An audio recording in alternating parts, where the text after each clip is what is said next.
So we're going to be in Acts 19. You got your Bibles. Acts chapter 19. This is one of my favorite chapters. Romans 8 is probably the chapter for me, but Acts 19 is just so full of cool stuff. Romans 8, yeah, you along with a million other people. It's an epic chapter. Acts 19 is so fun. It's Paul going to Ephesus, and there's just so many crazy things that happen in that chapter. Do you guys remember Paul Revere? Remember what he's famous for? Do you remember, was that a Beastie Boys song? Or was that just I was trying to think if it was a line. I know it's at least a line. I can't remember. I don't know. I'll have to look it up later. Paul Revere, what's he famous for? British. The British are coming. Yeah, he was kind of letting everybody know that the British were coming. At one point, I guess, he was, his profession, does anybody remember what his? Silversmith, yeah, kind of interesting. And yeah, you guys are good digging a little bit back there in history. Well, I don't know, maybe some of y'all taking history for some. I thought you were going to say we No. He lived next door to us back in. Yes, no, I went to his house. Oh, very cool. Yeah, and I knew he had a tremendous amount of children, honestly. His house was tiny and he was wealthy. Okay. It was like half the size of this room. Okay. And, because The entire house. yeah. And Wow. honestly, I think like 19 was the mine of children. Wow. And his mother-in-law lived with them, and they let her have her own room, which was little, but still, I was like, you got this many kids and she gets her own room, but whatever. It was very interesting that he was considered wealthy. Yeah. And it was so small. Tiny. So I went there in the North Church and all that stuff. Wow. Very cool. It was very cool. When you remember, I mean, the whole deal with Paul Revere is he was just getting everybody to say, hey, let's get ready for this. Kind of in a similar way in today's story, we're going to look at an inciter. What does it take nowadays to incite people? Get people to touch. One post, right? One post will get you out. And the world's all going, yeah. It takes very little, I think, to work people up. But in this text today, we're actually going to look at a guy named Demetrius and kind of look at how he incited people. So we're going to start in 23, and we'll just finish the chapter. It's a little bit, but I'll try to go fast. So we're in Acts 19, verse 23. I'm going to read in the ESV. About that time, there arose no little disturbance concerning the way, aka it was a big deal. For a man named Demetrius, a silversmith, who made silver shrines for Artemis, brought no little business to the craftsmen. These he gathered together with the workmen in similar trades and said, men, you know that from the business we have our wealth, and you see and hear that not only in Ephesus, but in almost all of Asia, this Paul has persuaded and turned away a great many people, saying that gods made without hands are not God. Gods made with hands are not gods. And there's no danger. There is a danger, not only to the trade, but also to the reputation, and also that the temple of the great goddess of Artemis may be counted as nothing, and that she may even be deposed from her magnificence, she whom all Asia and the world worship. When they had heard this, they were enraged and were crying out, great is Artemis of the Ephesians. So the city was filled with confusion, and they rushed together in the theater, dragging with them Gaius and Aristarchus, Macedonians, who were Paul's companions in travel. But Paul wished to go in among the crowd. The disciples wouldn't let him. And even some of the, let's see here, this has another high-ranking officials who were friends of his, sent to him and were urging him not to venture into the theater. Now some cried out one thing and some another, for they simply was in confusion. And most of them didn't know why they'd come together. Some of the crowd prompted Alexander, whom the Jews had put forward. And Alexander, motioning with his hands, wanted to make a defense to the crowd. But when they recognized that he was a Jew, for about 2 hours they all cried with one voice, great is Artemis of the Ephesians. And when the town clerk had quieted the crowd, he said, Men of Ephesus, who is there who does not know that the city of the Ephesians is temple keeper of the great Artemis and of the sacred stone that fell from the sky? Seeing then these things cannot be denied, you ought to be quiet and do nothing rash. For you have brought these men here who are neither sacrilegious nor blasphemers of our goddess. If therefore Demetrius and the craftsmen with him have a complaint against anyone, the courts are open and they're proconsuls. Let them bring charges against one another. But if you seek anything further, it shall be settled in the regular assembly. For we really are in danger of being charged with rioting today, since there's no cause that we can give to justify this commotion. And when he had said these things, he dismissed the assembly. So what's going on here at the end of this chapter in Acts 19? What do we see? What jumps out to you? Getting in their pocket. Okay. Yeah, it really boils down to money, doesn't it? Yeah. Yeah. The real issue here is money. What do you see?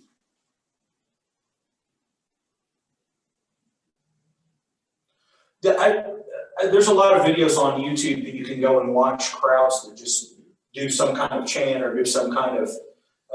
There's a fun one too. It's called I think it's like DJ Makes an Earthquake or something like that. And basically, he tells everybody jump left 8 times and then jump right 9 times. And I mean, it's thousands, like tens of thousands of people, and everybody's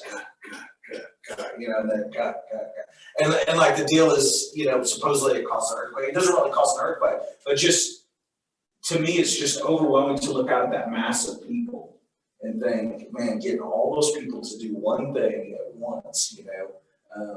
Barb's worked with kids a lot, and in the gym, even like 30, 40 kids trying to get them to do the same thing. And that always it'll drive you nuts. Yeah, it'll just drive you nuts. It's like herding cats. Imagine the whole town coming together and for 2 hours chanting the same thing. Does that set in, or do you really, like, when was the time you saw that? I think about high school basketball games, and it might have lasted 5 minutes that we would chant the same thing or whatever, but 2 hours, the whole town chanting "Great is Artemis of the Ephesians." One thing that strikes me is that a lot of people, it says they don't even know why they're there. Like, how much we influence each other just by the things that we're doing, and we're just starting looking around. Oh, they're doing it. I'm going to do it too. I don't even know why, but let's just go ahead and do it. And that's just crazy to think. Because that's life today. When they dropped the ball many years before COVID, you look at Midtown New York City. Yeah. It's just a sea of people. People there all day. Yeah. And it's. I was on Broadway doing those rides over there when the basketball team won, and there's people that showed up there when you take that. Yeah, for sure. Let's throw stuff at us, let's burn cars, let's burn out there. No idea what's going on. Hey, let's have fun. Yeah. And Barb brought this up, just kind of the idea of how we influence others and how quickly people will just jump on board and let's go with it. Lord kind of got to the punchline there. No, but I mean, it's true. Really this boils down to money. Isn't it interesting? You got the motivation for something. Yeah. Why? You want to think good motivation. Why are we here? Because we have a great God that created us and provided for us. That should be why we're here. Yeah. Okay? You look around and we just went through an election. Why did those people vote the way they did? 90% of it is not for the good of the country. Which either way, he's just saying, most people. Sure. Yeah, it's what's my special interest. Right. Yeah. Well, let's back that up and make it personal. So I'm going to pick on this for a minute. That's what I want you to do. I wonder what the churches that gathered this morning in Africa talked about pre-service. I wonder what their conversation was about. Do you guys remember what our conversation was about? kind of first world, right? Building houses. Yeah, I was like, well, that block's leaning a little bit, Building houses.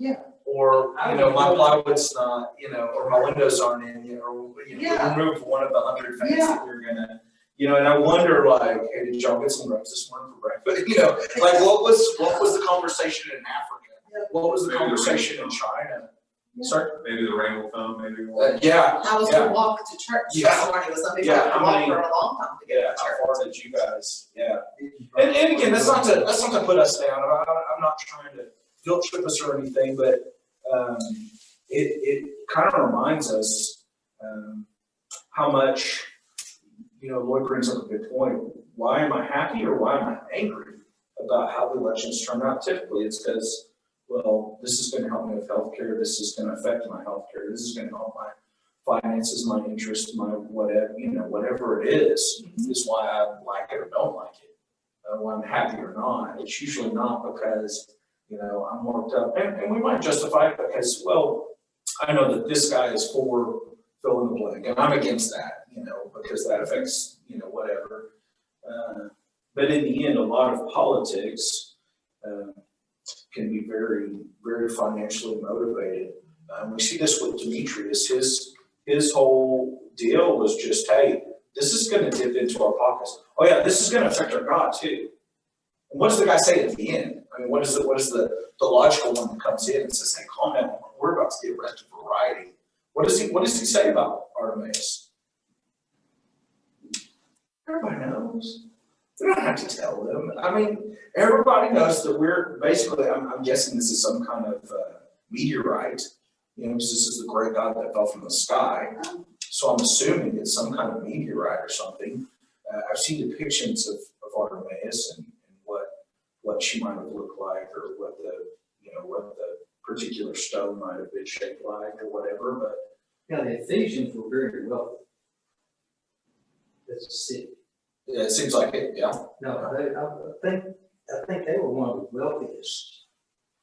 So, Very influential city, right? yeah. Well, I mean, just at the beginning of this chapter, it says that they burned, I don't remember how many books, but basically the total would be years worth of wage, like 100 and something years worth of wages. Like if you calculate it up, because it's a denarius is 1 day. And so if you did the math, it's like 100 and some odd years worth of wages that they burn when they burn all those books. Let's see here. What verse is it?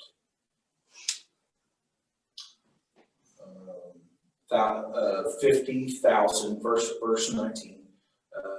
They counted the value and found it was 50,000 pieces of silver.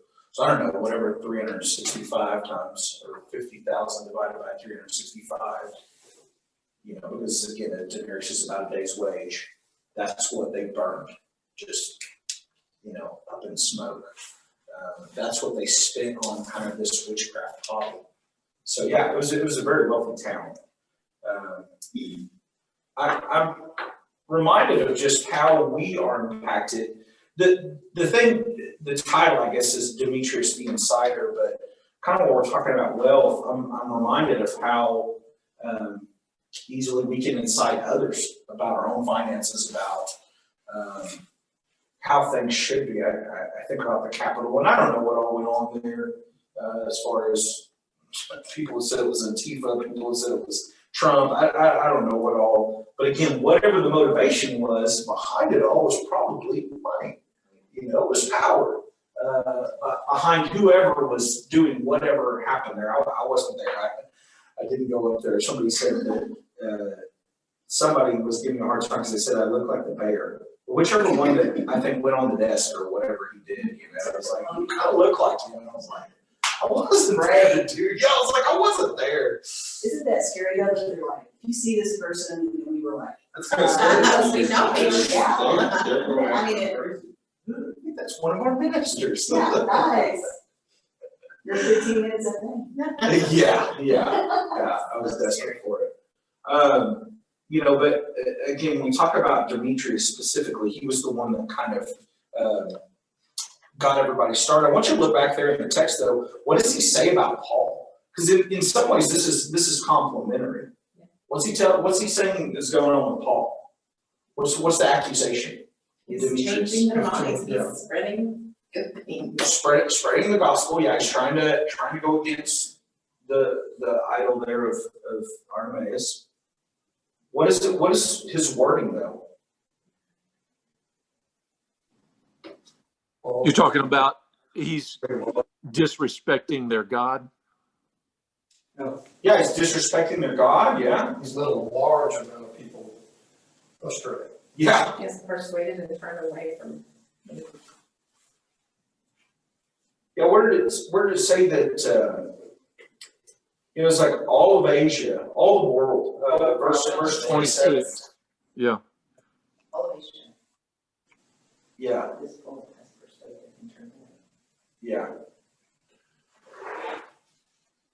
Yeah, again, this is an amazing.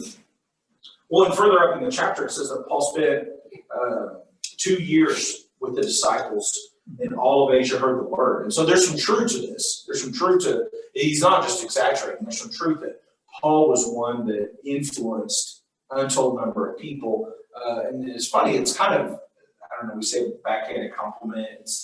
It's kind of wasn't meant to be a compliment, but I think it's a compliment of who Paul was and how influential he was. Even, what does it say though about Paul? It says, verse 30, he wished to go in among the crowd. Ron, is this something we would recommend when a bunch of people are hopping and jumping and screaming together for 2 hours straight, the whole city? Is this a time when it's like, hey, go in there by yourself and talk with people? Yeah, well, I would say you're in that whole Broadway scene, they sent in a small group of us, and it was getting kind of, like I was like, we're about to get attacked. Yeah. It's and there was only about 7 of us at first, and then they finally sent in the whole group like an hour later. But it took them a while to get to us. Yeah. So yeah, I wouldn't recommend that. There's not enough body.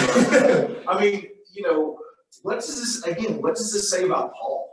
He's just ready to go and do what he needs to do. He No matter believes, what. yeah, No fear. he's not afraid of He's death. confident. They will be taken care of. So you've got Paul on one hand. Let's contrast the two. Contrast Demetrius and Paul for a minute. Contrast their lives, because you could argue both are insiders. In a sense, Paul's influencing and working people towards a cause, and Demetrius is influencing, working people towards a cause. So, what's the difference? Is there? Well, it's either, if you think about it from who the one true God is, Paul is speaking truth and Demetrius is not. And if Demetrius is convinced and committed to the wrong God, that's a tragedy. And if that's truly his conviction, then I guess, and I feel like it'd be a stretch to say that it's not necessarily a selfish motivation. But if Demetrius's motivation is really about the dollar or the drachma, whatever they had, and Paul's motivation is for the Lord, then that separation is selfless versus selfish. And Demetrius is acting on his own selfish pursuits, and Paul is acting on the call of the Lord. Good. Yeah, I think you're right. There's a possibility that there is some nobility to this, or some. I was raised knowing Artemis is a god, or whatever. His words seem to betray him that it's really about bucks. Well, I find it interesting too how he's trying to say that Paul is going to rob her of her divine majesty. So what kind of guy is that? Yeah. Yeah. No matter, nothing that any of us in this room could do that can take away God's divine majesty. Yeah. He will use whatever. I mean, we're not that. So I just found that interesting. That I was like, That's the word. The guy Demetrius is true to his beliefs. Yeah. He's not a hypocrite. Okay. He's just misguided as far as where he puts his faith at work. Is it in that God or is it in? Well, it's in, I don't think he's separated the two. It's in the well. It's in the well. Okay. And I think that's the lesson is where do we put our faith? Yeah. And so whenever we converse with somebody, do we put our conversation, our what comes out of us, just us, is it in our eternal Father or is it in our robes? Yeah.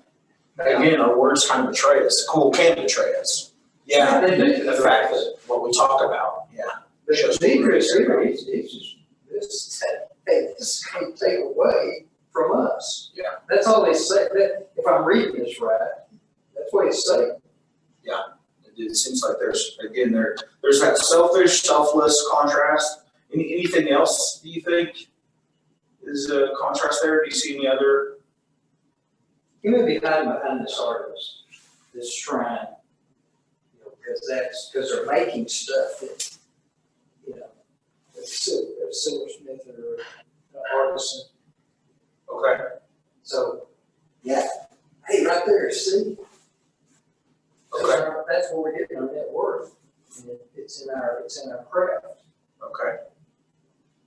This thought is probably kind of echoing what we've just been talking about, but to use the words physical and spiritual, my dad is constantly reminding all of us that this world is not our home. We are hopefully all in a place, in a process where we are efforting to change what is physical mindset into more of a spiritual mindset. His texts and everything always end with a TS, think spiritually. And so I think there's some contrast there too. Again, it goes back to, what is Demetrius's motivation, but Paul is thinking spiritually. That's what's always top of mind to him, at least, what we've seen. And that's hard to do. I was going to talk about that even early on, Shawn. We just get so much in front of us that is kind of the immediate, if you will, but this world is not our home. And Paul had spiritual, godly things top of mind, and Demetrius had the physical, worldly things top of mind. Yeah. Good. That physical, spiritual, selfish, selfless, kind of starting the flow. Demetrius starting the flow or going with the flow, and then Paul kind of going against it. Yeah. Put truth and untruth in your two. Okay. Yeah. I mean, that to me is the biggest. That's where it all starts. Yeah. Truth and untruth. That's what I need to focus on. Truth, God, eternal. This stuff down here, temporary. Yeah. Going away. Do you guys use the unfollow button, or at least for 30 days? Are y'all on Facebook? Do y'all ever do the? I'll still be friends. I've silenced people now. Yeah. I've got a connection. On social media. You're not on social media? I haven't been on social media. Okay. It's just so constant. It's just like, and when she started teaching, it was advice to her not to have social media. Yeah. Sure. So, and then she started teaching a couple years ago. It's been good for us. Okay. Facebook. So you just totally avoid it. Okay. Got it. So you kind of control your filter, I guess, some, and follow and unfollow. I like to keep up with some old people that I don't know get to see. Sure. And some of those I've had to silence too. Sure. Yeah. Well, and I've noticed that I do love the unfollow for 30 days because there are times when it's like, okay, probably after this, he or she will be back to, pictures of their kids or whatever else, but for this time, it's like, I don't wanna hear your, how do you unfollow people, do you, okay? I Or just keep don't, scrolling? but there are times that you see somebody's name and you just don't read, because you know what's coming, so it's like, all right, I'm not gonna read that first. My mom's favorite thing is just keep on scrolling, keep on scrolling. So if Shawn sends you something, you just know what's coming. Yeah, exactly, she's like, Shawn's yeah. So are you guys on social media, unfollow? I am, boy, Okay. it's not. Okay, do you unfollow or do you Kind of like, just you keep know, I scrolling? have groups that, like, do that group, and I keep up with them, and then, like, my mom is from a large family, and we have a family page. So I really don't wanna get off of it, because Sure. we're all over the country, and that's how we keep up. Yeah. But I take it back, I unfollowed 2 people, just because I thought they would calm down, but they aren't, and it's not productive Yes. for me and them, for our relationship, so I'm like, no, I just can't do it right now. Well, so I guess the question I'm kind of thinking about is, do you see yourself as an insider, positive or negative? I mean, it's I guess a leader, we could say it like that, because insider sounds like a negative thing. Or do you see yourself as one who is easily influenced by that?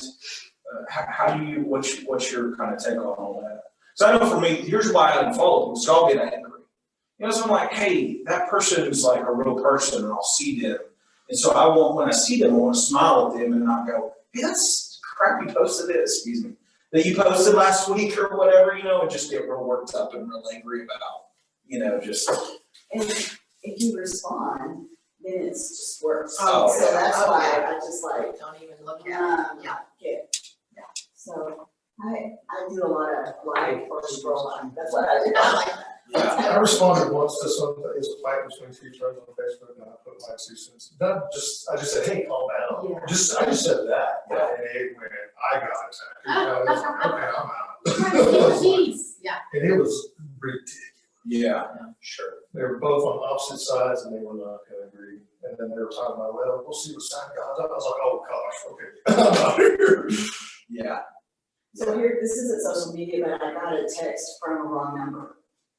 And it was obviously from a girl to another girl, and she was really mad and calling her names and cutting off their friendship, and I mean, it was pretty long. And I was like, and it was on my car, and my car tells me my text, and I mean, it was just, I was like, whoa. So I pulled over. I got grandkids in the back. So I pulled over, and I'm like, okay, I should just, ignore it.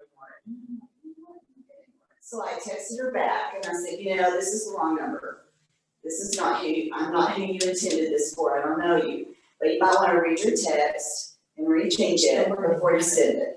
And I didn't hear anything, so I was like, she was like, whatever. Yeah. So, but like a day or 2 later, I got a text from her again. And she said, thank you for telling me to take a step back. I think I said something like, once you wrote it, you can't take it back. Yeah. Right. It's in your phone forever. Yeah. And so, so I think that just kind of made an impression on me. I Wow, was very like, cool. yeah, it's pretty funny. I think the social media, it can be a good thing, but it's easily antagonized.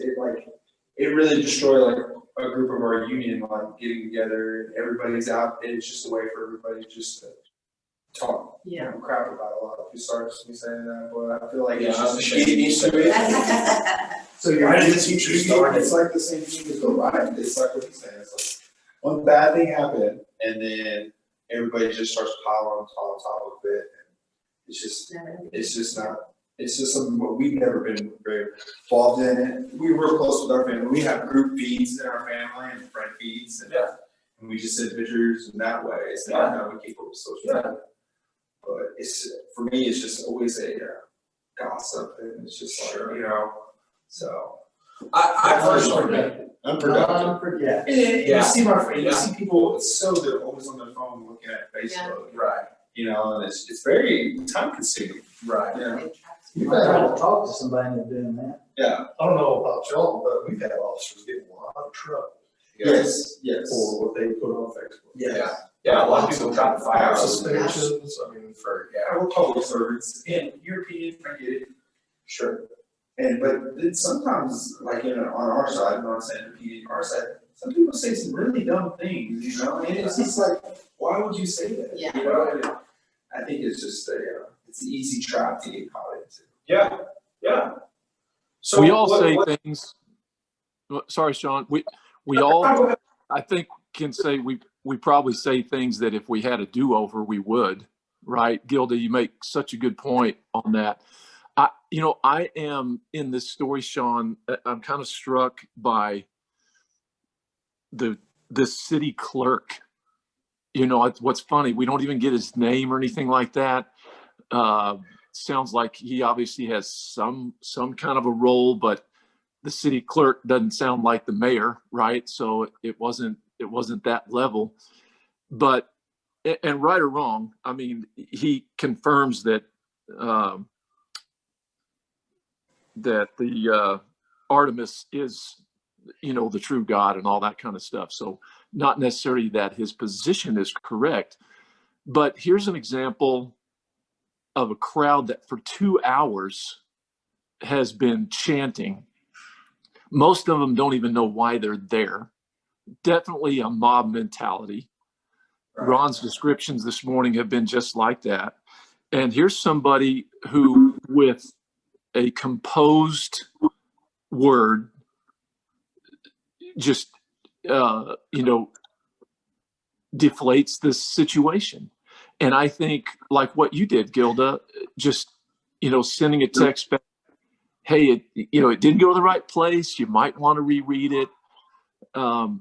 We're also all in a position to be able to do that too. And, diffuse situations or, I appreciate you bringing up the social media aspect, because James, of course, writes a lot about words and the power of the tongue.